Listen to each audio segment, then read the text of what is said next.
دوستو کیا آپ جانتے ہیں کہ وہ کون سا ملک ہے جسے پاکستان نے پیسے دے کر خرید لیا؟ دنیا کا وہ واحد ملک اور سمندری ساحل جسے پاکستان نے پیسے دے کر خرید لیا۔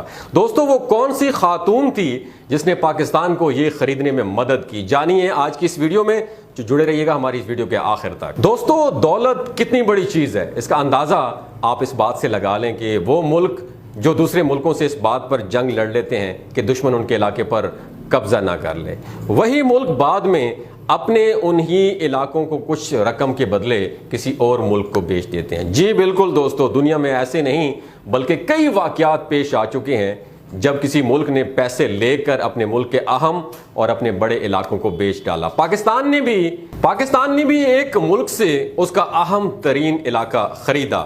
وہ علاقہ اتنا اہم ہے اور میں بھی اس علاقے کا وزٹ کر چکا ہوں، 3-4 مہینے وہاں رہ بھی چکا ہوں، کہ آج بھی دشمن اس علاقے کو پاکستان سے الگ کرنا چاہتا ہے۔ وہ کون سا علاقہ ہے؟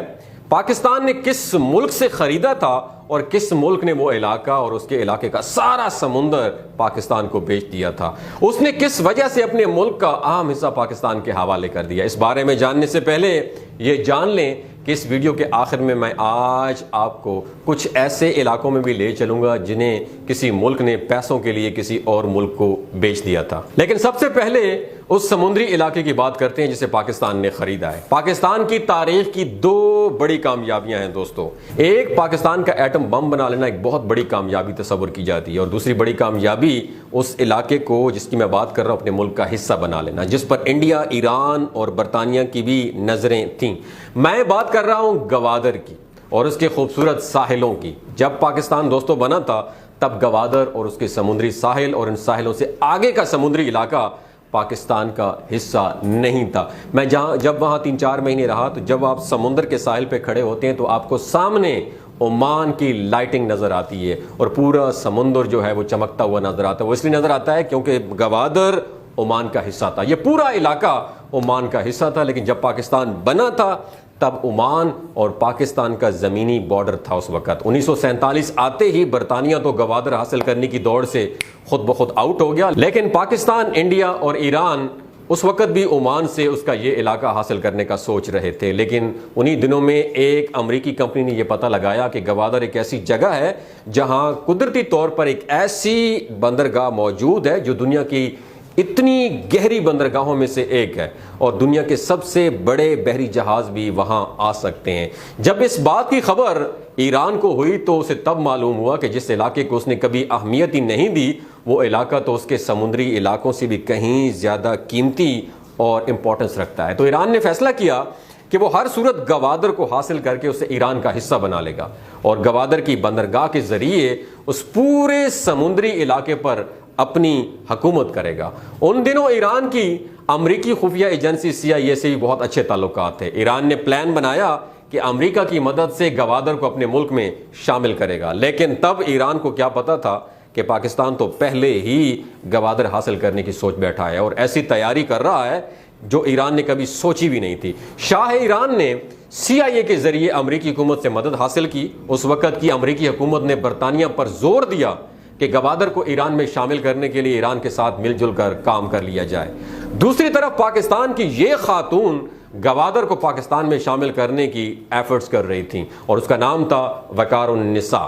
یہ پاکستان کے 7ویں وزیر اعظم فیروز خان کی اہلیہ تھی۔ انڈیا کو جب معلوم ہوا کہ پاکستان گوادر کا بہت بڑا علاقہ خریدنے کی کوشش کر رہا ہے تو گوادر حاصل کرنے کی دوڑ میں انڈیا نے خود کو بھی شامل کر لیا۔ انڈیا نے بہت ایفرٹ کی کہ عمان کسی طرح یہ علاقہ انڈیا میں شامل کرے۔ انڈیا نے عمان کو پاکستان سے بھی کئی زیادہ رقم دینے کی آفر کی۔ انڈیا نے جب یہ محسوس کیا کہ گوادر پاکستان لے اڑے گا تو اس نے اپنے دوست ممالک کی مدد حاصل کی۔ یوں دسمبر 1958 کے سنہری دن پاکستان نے وہ کامیابی حاصل کی جو پاکستان بننے کے بعد اس وقت تک کی سب سے بڑی کامیابی تھی۔ گوادر پاکستان کا حصہ بن گیا۔ دنیا کی گہری ترین بندرگاہوں میں سے ایک پاکستان میں بھی بندرگاہ شامل ہو گئی۔ گوادر کے چمکتے پانیوں کے ساحل پاکستان کو مل گئے اور گوادر سے آگے کا وہ سمندری علاقہ جس پر عمان کے بحری جہازوں اور کشتیوں نے ایک لمبے عرصے تک حکومت کی تھی، اب وہ سمندری علاقہ بھی پاکستان کی کنٹرول میں آ گیا۔ اس سمندر کی ان دیکھی گہرائیوں میں چھپے تمام خزانے بھی پاکستان کے ہو گئے۔ انڈیا، ایران اور امریکہ اور باقی دنیا حیران تھی کہ پاکستانی علاقوں میں جشن کا سامان بھی تھا۔ خاص طور پر بلوچستان کے ساحلوں پر رہنے والے لوگوں کے لیے وہ دن ایک یادگار دن تھا۔ سمندر کے کنارے آباد وہ علاقے جو پاکستان میں شامل ہوئے تھے، وہاں پر کچھ گھر تو ایسے بھی تھے جہاں لوگوں نے خوشی سے اپنے گھروں میں چراغاں بھی کیا تھا۔ گوادر کے وہ لوگ جو عمان کے شہری تھے، وہ ایک ہی رات میں پاکستان میں شامل ہو گئے۔ پاکستان میں شامل ہونے پر وہ کتنے خوش تھے، اب میں اس کے بارے میں آپ کو کچھ دلچسپ واقعہ سناتا ہوں۔ تاریخ بتاتی ہے کہ جس دن گوادر میں پہلی بار پاکستان کا پرچم لہرایا جانا تھا اور گوادر پاکستان کے حوالے کرنے کے لیے اہم ڈاکومنٹس دیے جانے تھے، تو اس دن پاکستانی حکومت کے ایک اہم عہدیدار ایک کشتی کے ذریعے جب گوادر کی دلکش ساحل کے قریب پہنچے تو گوادر کے لوگوں نے ساحل پر جمع ہو کر ان کا زبردست ویلکم کیا۔ گوادر کے وہ لوگ جن کی زندگی کا زیادہ تر وقت مچھلیاں پکڑتے ہوئے سمندر پر گزرتا تھا، انہوں نے تو سب سے انوکھا استقبال کیا۔ جب پاکستانی حکومتی عہدیدار کی کشتی گوادر کے ساحل کے قریب پہنچی تو سمندر کے پانی پر راج کرنے والے ان مچھیروں نے 4 فٹ گہرے پانی میں جا کر اس کشتی کا ویلکم کیا جو پاکستان سے آئی تھی۔ اب بات یہ ہے کہ آخر گوادر حاصل کرنے کے لیے پاکستان نے عمان کو کتنی رقم دی ہوگی؟ تو اس کا جواب ہے 3 ملین امریکن ڈالر۔ جی بالکل، پاکستان نے 3 ملین امریکن ڈالرز کے بدلے میں گوادر حاصل کر کے یہ شاندار اور تاریخی کامیابی حاصل کری۔ تو چلیے اب دنیا میں بیچے جانے والے کچھ اور ملکوں کی بات کرتے ہیں۔ پہلا ملک ہے الاسکا۔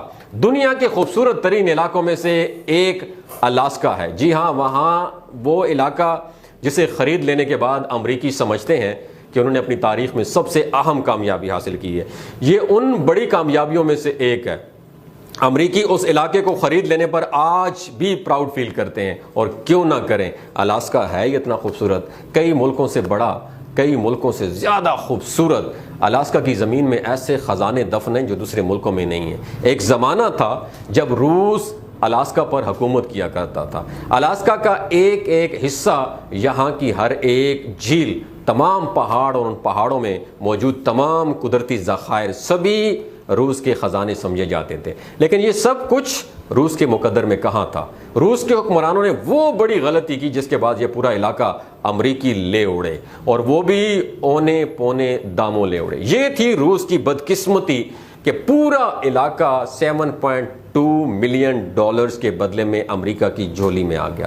یہ 1867 کی بات ہے دوستو، جب الاسکا کی صورت میں امریکہ کی یہ لاٹری نکلی تھی، اور اس سال امریکہ کے یہ علاقہ اتنی سستے میں مل گیا تھا کہ اس کو کچھ یوں سمجھ لیجئے کہ تب الاسکا کی 1 ایکڑ زمین امریکہ کو جتنے میں دی تھی، وہ اب سے صرف 3 سال پہلے پاکستانی روپوں میں صرف 60 روپے بنتی ہے۔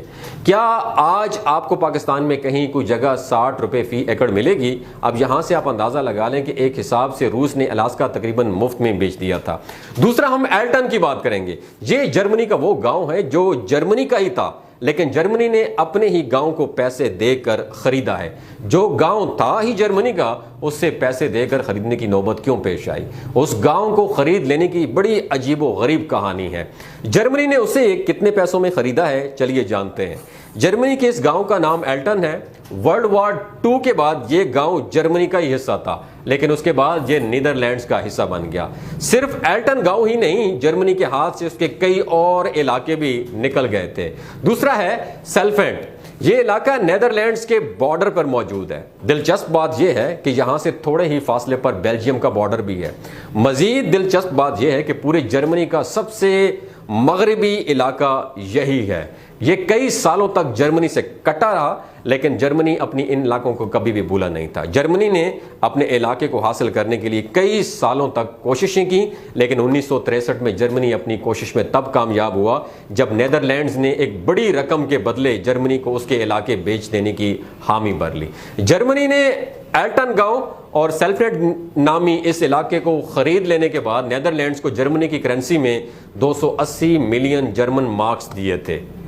دوستو، اگر آپ کو یہ ویڈیو اچھی لگی ہو تو اسے ضرور شیئر کیجیے گا، اپنا اور اپنے ساتھ جڑے رشتوں کا خیال رکھیے گا، اور نیچے کمنٹ سیکشن میں بتائیے گا کہ آپ کو کبھی گوادر جانے کا موقع ملا ہے تو اپنا ایکسپیرینس نیچے ضرور شیئر کیجیے گا، اور ہاں اب بتائیے گا کہ اب اس وقت وہاں پہ 1 کنال زمین کا کیا ریٹ ہے۔ مجھے پتا ہے، میں نیچے کمنٹ سیکشن میں ضرور بتاؤں گا۔ السلام علیکم دوستو، میرا نام ڈاکٹر اسد محمود ہے، میں ایک موٹیویشنل اسپیکر ہوں۔ اگر آپ ریلیشن